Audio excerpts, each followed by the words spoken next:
Ok. Chers frères et sœurs en Christ, bonjour.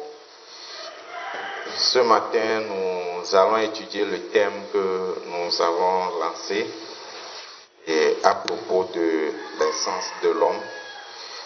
Pour cela, nous allons lire le livre de 1 Corinthiens, chapitre 15, versets 47 à 45 à 47. On va lire, je vais le lire.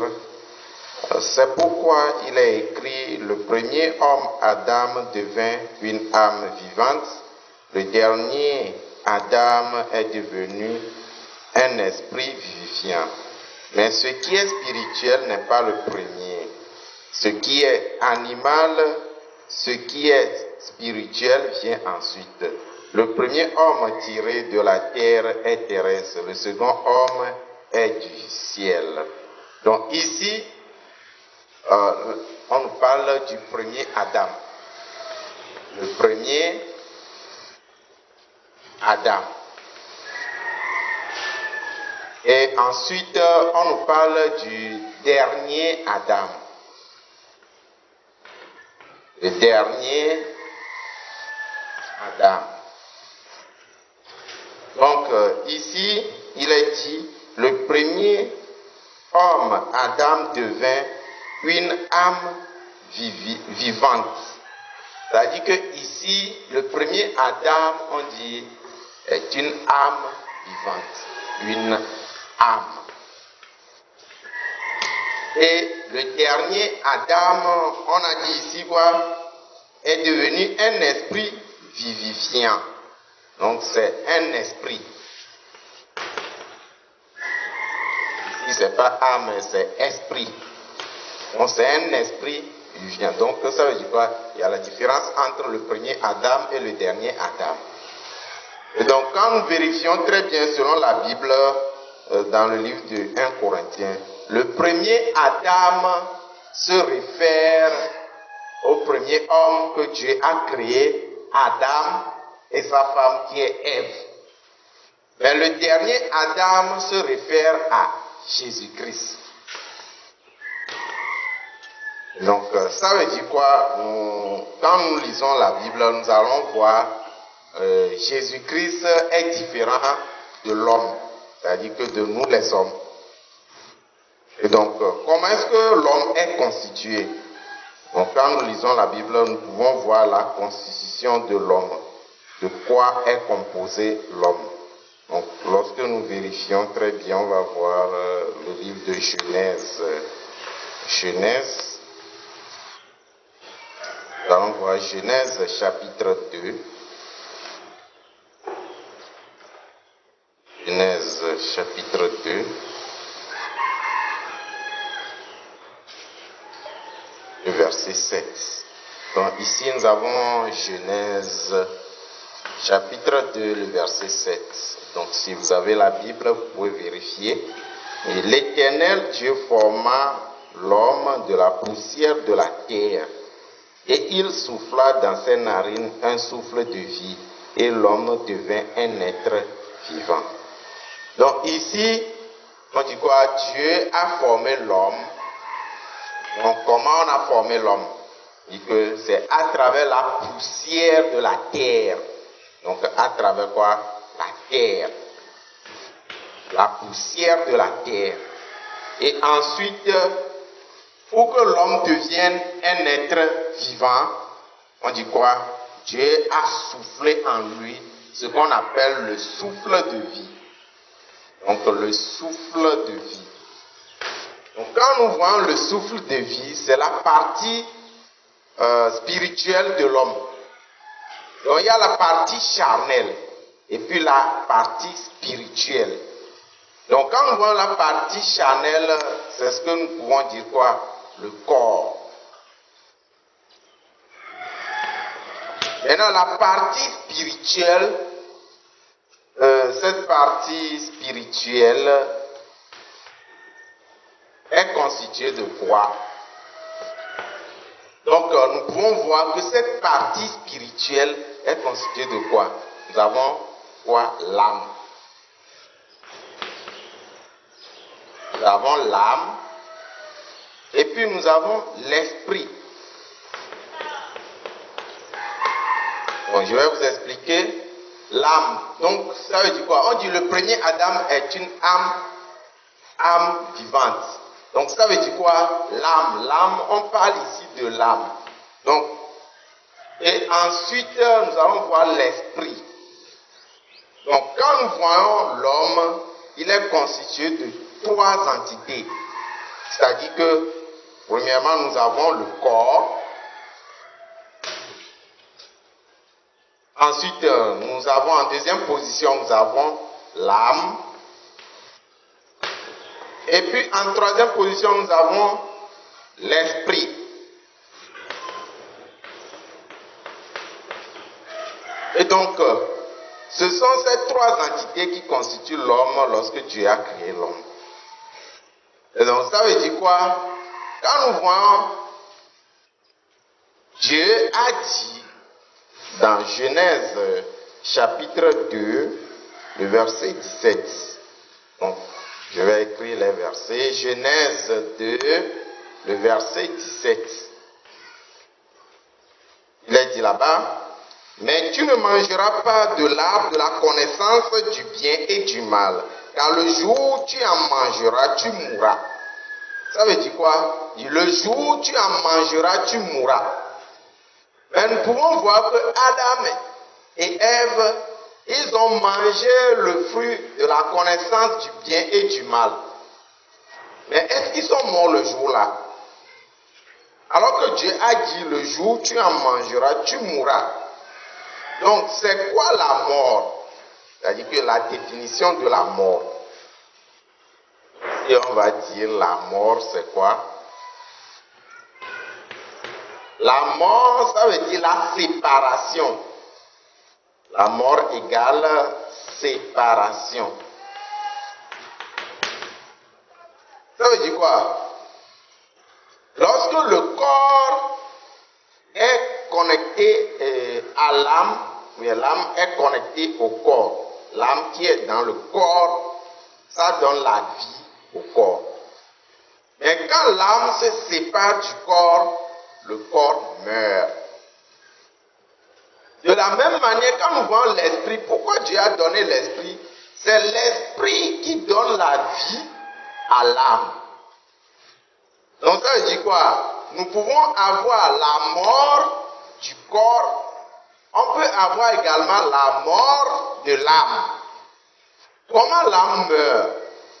Lorsque l'esprit est séparé de l'âme, alors automatiquement l'âme meurt. Donc quand nous voyons Adam et Ève, on dit quoi? Le jour où vous allez manger le fruit de la connaissance du bien et du mal, ce jour-là vous allez mourir. Mais apparemment ils sont vivants, leur corps est vivant puisque l'âme est toujours dans le corps. Mais leur âme est morte. Ça veut dire quoi? L'Esprit de Dieu a quitté. Donc, lorsque nous vérifions la Bible dit, on va voir, dit quoi? Genèse chapitre 1, le verset 26. Puis Dieu dit, faisons l'homme à notre image, selon notre ressemblance, qu'il domine sur les poissons de la mer, sur les oiseaux du ciel, sur le bétail, sur tous les êtres, sur toute la terre, sur tous les reptiles qui rampent sur la terre. Donc ici on dit quoi? Dieu dit qu'il a fait l'homme à son image. C'est-à-dire qu'il y a l'image de Dieu en l'homme. Image. Donc, comment est-ce que Dieu a fait l'homme à son image? Quelle est l'image de Dieu en l'homme? L'image de Dieu en l'homme, c'est quoi? Dieu a mis l'esprit, son esprit, c'est-à-dire que l'Esprit Saint. Cet esprit-là qui est en l'homme, rappelons que il y a 3 entités qui constituent Dieu. Nous avons le Père, le Fils et l'Esprit, bien le Saint-Esprit. Donc il y a l'Esprit, Donc il y a ces trois entités que constitue Dieu. Mais maintenant, Dieu a mis son esprit en l'homme. Donc cet esprit-là, c'est l'esprit de Dieu. En d'autres mots, c'est cet esprit-là qui est l'image de Dieu en l'homme. Donc Dieu a créé l'homme à son image. Donc Dieu envoie son esprit en l'homme, il voit lui-même en l'homme. Donc c'est cet esprit-là qui demeure en l'homme, c'est cet esprit-là qui donne l'image de Dieu en l'homme. Mais le problème c'est que lorsque le péché est arrivé dans la vie de l'homme, l'esprit-là a quitté. Donc en d'autres mots, Adam et sa femme Ève, ils ont perdu l'image de Dieu. Maintenant, si on va représenter qu'il n'y a plus l'esprit, maintenant, qu'est-ce qui est arrivé? Le péché a pris la place. Donc, l'homme est devenu pécheur. Donc, là où il y a le péché constitue quoi? Les ténèbres. Donc, là où il y a le péché, il ne peut pas avoir quoi? L'esprit de Dieu, parce que l'esprit de Dieu, c'est un esprit saint. Donc, il ne peut pas avoir cohabité avec le péché. Donc, lorsque nous lisons la Bible, nous allons voir, donc à partir de ce temps maintenant, Adam est devenu quoi? Il y a le corps, et puis il y a l'âme. Maintenant, en troisième position, il y a quoi? Le péché. Donc, depuis ce temps, la vie de l'homme est dirigée par quoi? Par le péché. Donc, nous allons voir Romains chapitre 7, le verset 14. Romains 7, verset 14. Nous savons en effet que la loi est spirituelle, mais moi, je suis charnel vendu au péché. Donc ici, Romains 7, verset 14 dit, la loi est spirituelle, mais moi, je suis comment? Charnel. Donc ça veut dire quoi? Il affirme que lui, il est charnel. Ça veut dire quoi? Il n'y a pas l'esprit. Je suis charnel et vendu au péché. Donc ça veut dire qu'il est vendu au péché. Ça veut dire que cette personne-là, automatiquement, qu'est-ce qui va sortir de lui? C'est le péché. Donc c'est pourquoi l'homme est né avec... Maintenant, lorsque Adam et Ève ils ont commis le péché, l'homme est né avec cette image-là. D'où David qui dit que voici, je suis né dans le péché, ma mère m'a conçu dans l'iniquité. Donc sa mère l'a conçu dans l'iniquité, dans le péché. Alors que Dieu, au commencement, il n'avait pas conçu l'homme dans le péché. Non, Dieu avait conçu l'homme comment? Juste, saint, pur, parfait. Dieu n'a pas conçu l'homme dans le péché. Mais maintenant, comme Adam et Ève, ils ont commis le péché, depuis ce temps, le péché est entré, l'esprit a quitté. À partir de ce temps maintenant, Adam, ils ont conçu quoi? Des enfants. Ces enfants-là sont conçus où? Dans le péché. L'homme commet le péché. Pourquoi est-ce qu'on commet le péché? Les gens pensent que c'est parce que nous ne sommes pas concentrés. Si nous décidons, nous pouvons arrêter de commettre le péché. Non, ce n'est pas vrai. Ce n'est pas que quand nous allons décider, on va arrêter de pécher, non. Pourquoi? Parce que nous sommes déjà conçus à la base dans le péché. Donc on est déjà né dans l'iniquité. Donc c'est pourquoi même si on décide de ne pas commettre le péché, on ne peut que commettre le péché. Donc quand nous voyons Jésus-Christ, lui, il est différent. On dit quoi? Le dernier Adam. Le dernier Adam est un esprit vivifiant. Ça veut dire quoi? Jésus-Christ, il a quoi? Il a le corps. Le corps, juste, c'est un contenant. Maintenant, il a le corps, il n'a pas l'âme. Mais il a quoi? L'esprit. Donc ça veut dire quoi? Celui qu'on appelle Jésus-Christ, c'est qui? C'est l'Esprit de Dieu, en d'autres mots, bien le Saint-Esprit, l'Esprit de Dieu qui a habité un corps. Donc ici, c'est différent. C'est l'âme, il y a l'âme qui habite dans le corps et l'Esprit est venu soutenir l'âme, donner la vie à l'âme. Mais ici, il n'y a pas l'âme, mais c'est l'Esprit directement qui a habité le corps. Donc, ce qui veut dire quoi? C'est l'Esprit qui est Dieu. C'est pourquoi nous disons quoi? Jésus-Christ égale Dieu. Ça veut dire quoi? C'est l'Esprit. Donc, ici, il n'y a pas le péché.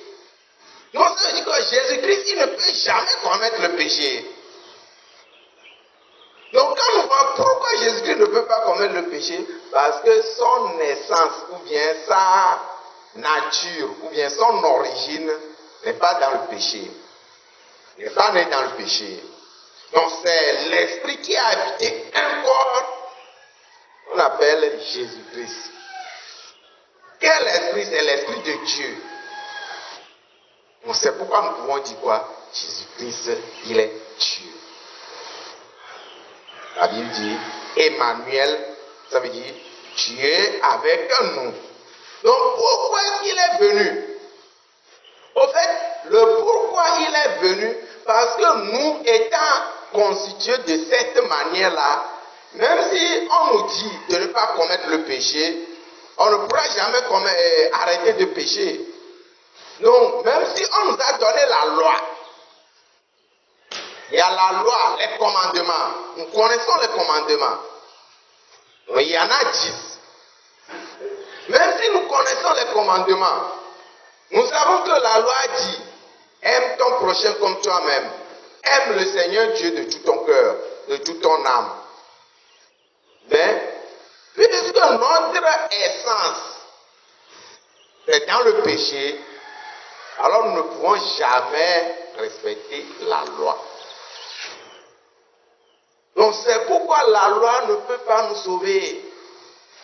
Mais au fait, pourquoi Dieu a donné la loi? C'est pour révéler notre origine, pour nous montrer de quoi nous sommes formés. Et pour nous montrer que nous avons besoin d'un sauveur qui est Jésus-Christ. Donc nous allons le voir dans le livre de Romains. Romains chapitre 3, le verset 20. Et car nul ne sera justifié devant lui par les œuvres de la loi, puisque c'est par la loi que vient la connaissance du péché. Donc Romains chapitre 3, le verset 20.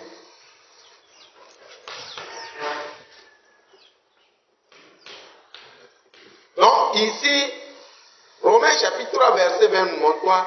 La loi vient nous montrer la connaissance du péché. Donc la loi vient révéler notre nature, notre origine, ce que nous sommes.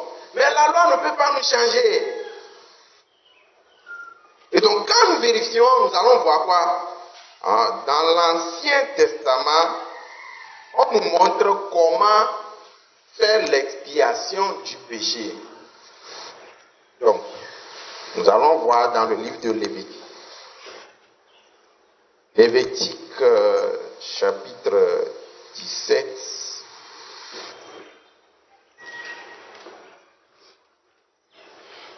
Lévitique 17.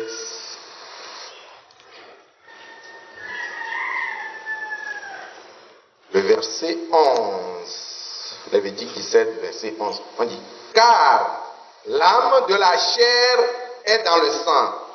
Je vous l'ai donné sur l'autel afin qu'il serve d'expiation pour vos âmes. car c'est par l'âme que le sang fait l'expiation. Donc, Lévitique 17.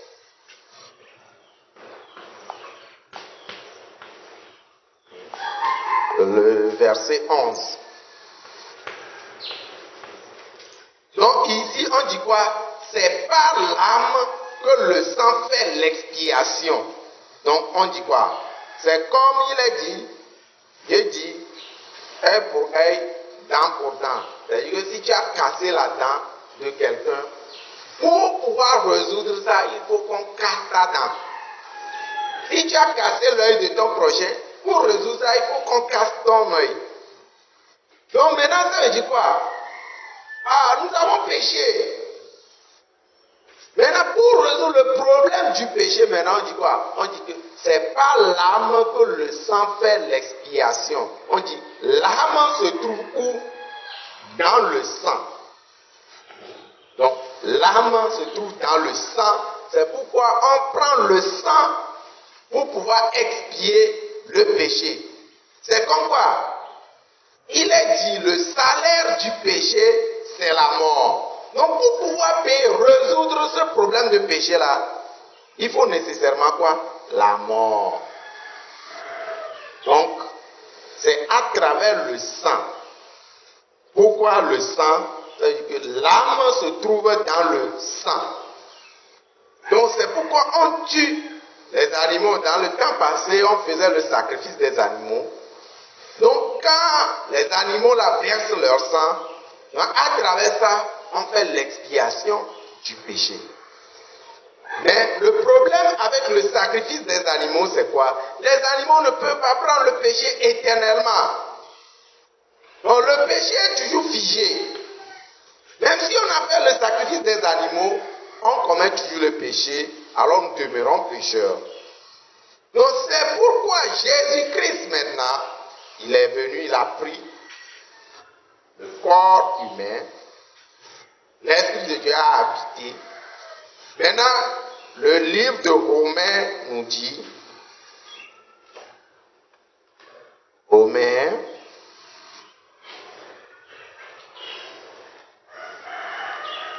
chapitre 8,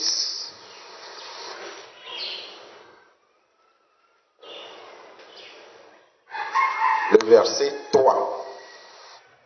Romains 8, verset 3, on dit, car chose impossible à la loi, parce que la chair la rendait sans force. Dieu a condamné le péché dans la chair en envoyant à cause du péché son propre fils dans une chair semblable à celle du péché. Donc, dis quoi? Dieu a condamné le péché dans la chair de Jésus-Christ. Donc, Romains, chapitre 8, verset 3. Donc, c'est ce que nous dit. Donc, maintenant, Jésus-Christ n'a pas de péché, il n'a jamais commis le péché, mais Dieu a fait retomber nos péchés sur Jésus-Christ. C'est-à-dire que les conséquences de ce péché-là, il a fait retomber sur Jésus-Christ. Donc, s'il a fait retomber les conséquences de ce péché sur Jésus-Christ maintenant, donc, c'est pourquoi Jésus-Christ, il est mort de la mort la plus misérable au monde. C'est-à-dire qu'il est mort comme un grand brigand à la croix. Donc, c'est la finalité. Donc, c'est la vie qu'il a pris, il a payé pour pouvoir nous racheter du péché. Donc, ici, Romains 8, verset 3 dit, chose impossible à la loi. Ça veut dire quoi? C'est impossible qu'on respecte la loi pour s'affranchir du péché. C'est ce que beaucoup de gens ne comprennent pas. Les gens pensent que pour s'affranchir du péché, il faudrait respecter la loi. Donc si je respecte très bien la loi, alors je vais parvenir à la justice. Non. Chose impossible à la loi. Donc ça veut dire quoi? Respecter la loi pour parvenir à la justice, pour parvenir à la sainteté, c'est impossible. Donc maintenant, Dieu a donné donné Jésus-Christ.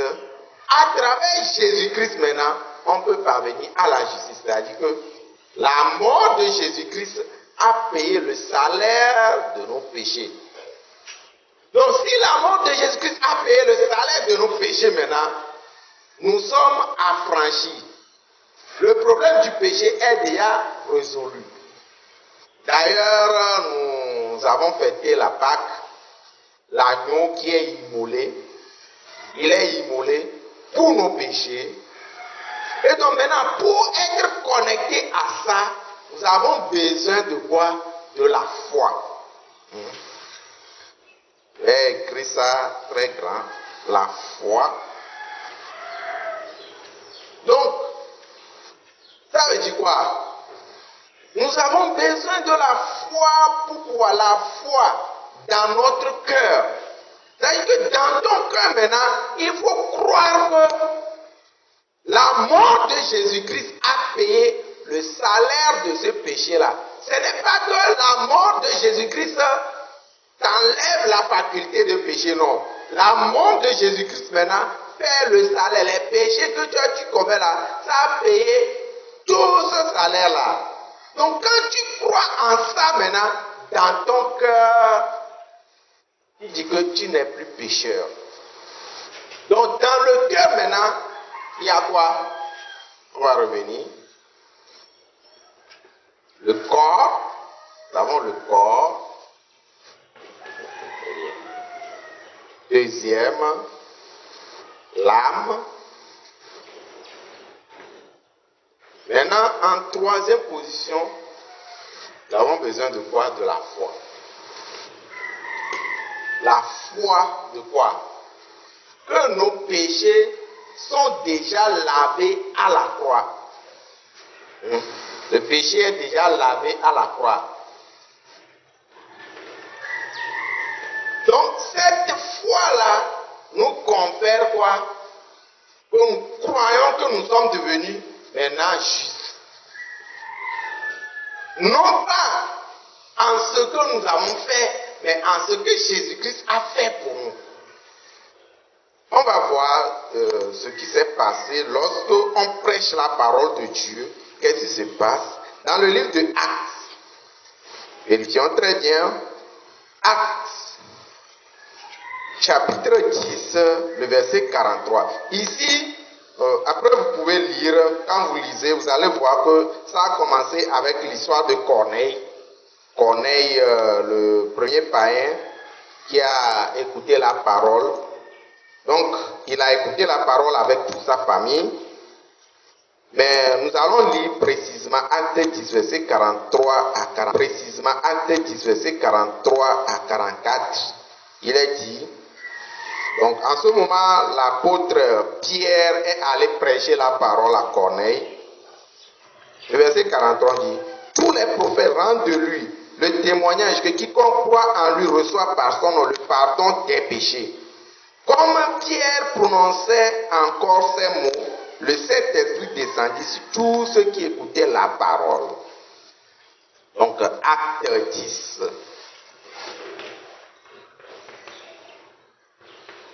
Versets 43 à 44. On dit, tous les prophètes rendent de lui le témoignage que quiconque croit en son nom reçoit le pardon des péchés. On dit quoi? Quiconque croit, ça dit quoi? Il y a la foi. Il reçoit quoi? Le pardon des péchés. Ça dit quoi? C'est en croyant que Jésus-Christ est mort pour nos péchés à la croix.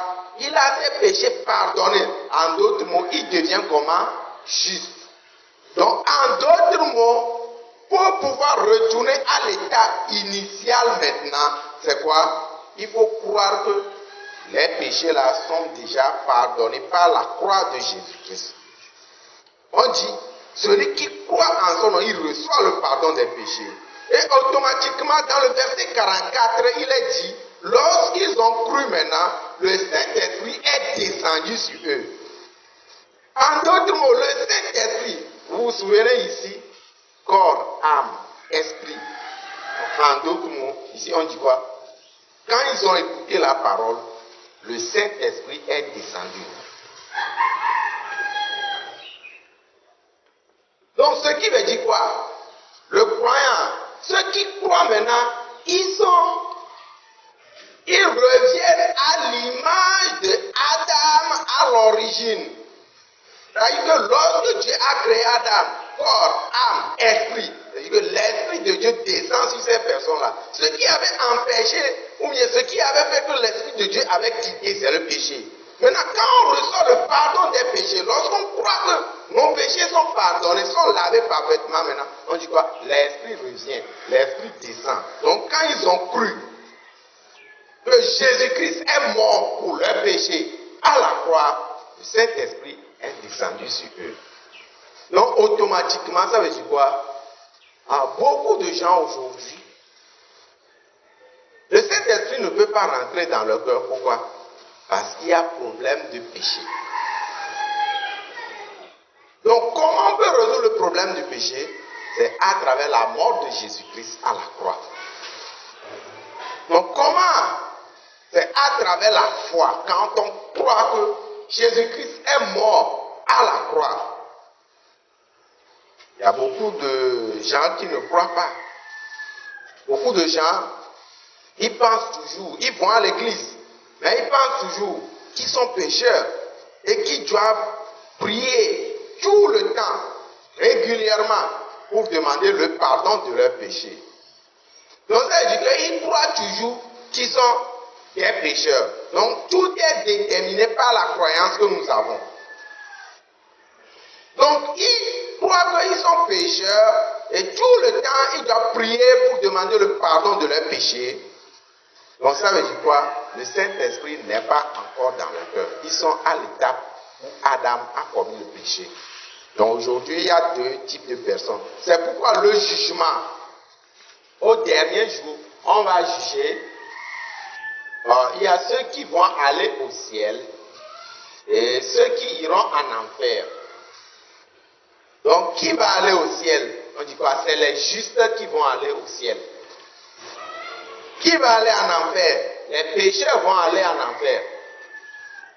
Mais quand nous voyons, tout le monde pêche. Mais comment peut-il avoir des justes? Ceux qui ont cru exactement au travail de Jésus-Christ, ils parviennent à la justice. Maintenant, celui-là qui n'a pas cru, il est pécheur.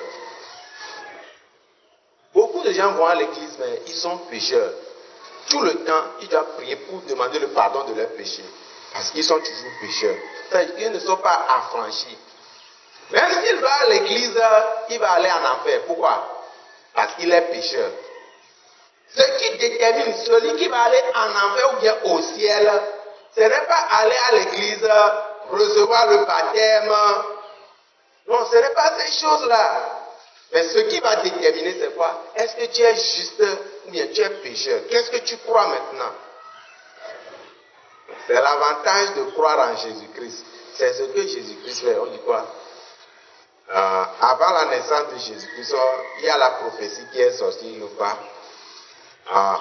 On enfantera un fils et on lui donnera le nom de Jésus-Christ. C'est lui qui sauvera son peuple de ses péchés. En d'autres mots, la mort de Jésus-Christ nous sauve du péché. Donc, je crois que ce matin, nous avons eu à expliquer de long en large comment l'homme est constitué, comment nous sommes devenus pécheurs, et comment Jésus-Christ est venu, et comment il s'est sacrifié pour nos péchés. Donc, comment est-ce que nous ne pouvons pas être sauvés par le respect de la loi? On ne peut jamais s'affranchir du péché. Et maintenant, ce qui peut nous affranchir du péché, c'est la foi. Donc, nous devons croire au travail, au sacrifice de Jésus-Christ. Et c'est ça qui nous a rendus parfaits. Donc, j'espère qu'en écoutant, vous aussi, vous pouvez parvenir vraiment à la connaissance de la vérité. Donc, en suivant, vous pouvez nous laisser en commentaire vos questions et nous serons toujours prêts pour pouvoir vous répondre. Et je vais prier pour terminer. Donc nous aurons très prochainement une autre section pour pouvoir expliquer davantage. Nous allons prier. Père de gloire, Seigneur des cieux, merci. Nous sommes reconnaissants de ce que ce matin tu nous as donné cette grâce. Nous te confions vraiment tous ceux qui écoutent. Comme Corneille et sa famille, il est dit, le Saint-Esprit est descendu sur tous ceux qui écoutaient. Donc je crois qu'en écoutant, lorsque nous croyons vraiment que Jésus-Christ est mort pour nos péchés, parvenons à la justice. Et c'est ça qui nous donne accès, qui nous donne le Saint-Esprit. Et c'est ça qui nous donne accès dans le royaume de Dieu. Ah, Seigneur, merci. Je crois qu'à travers ces enseignements aussi, beaucoup d'âmes vont parvenir à la connaissance de la vérité et au salut. Merci. Nous avons prié dans nos précieux.